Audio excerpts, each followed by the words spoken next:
काँग्रेसचे 10 नगरसेवक एमआयएम मध्ये दाखल झाले, ते अशोक चव्हाणांची खेळी मानल्या जाते, याकडे कसं? अशोक चव्हाणांना हिरवा भाजप करायचा आहे आणि जनता देखील ओळखून आहे की एमआयएम कोणाच्या इशाऱ्यावर चालली आहे, कोण त्यांच्या पाठीमागं पाठबळ देते आहे, हे मी सांगण्याची गरज नाही.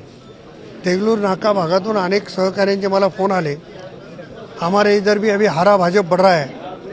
ही जी भूमिका आहे ते खरं तर ज्यांनी हे करायला लागले त्यांच्या नेतृत्वाचं अपयश आहे की एवढे वर्ष राज्य करून त्यांना त्या भागात उमेदवार मिळत नाहीत, ही शोकांतिकाच आहे.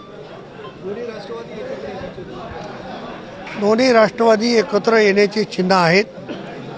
परवाही आमच्या बैठकीमध्ये पक्षश्रेष्ठींनी सूचना दिलेली आहे आणि स्थानिक स्तरावर कमल किशोर कदम साहेब असतील, डॉक्टर सुनीलजी कदम असतील, यांच्याशी आमची चर्चा झाली आणि बहुतेक आमची दोघं जण आम्ही एकत्र येऊ.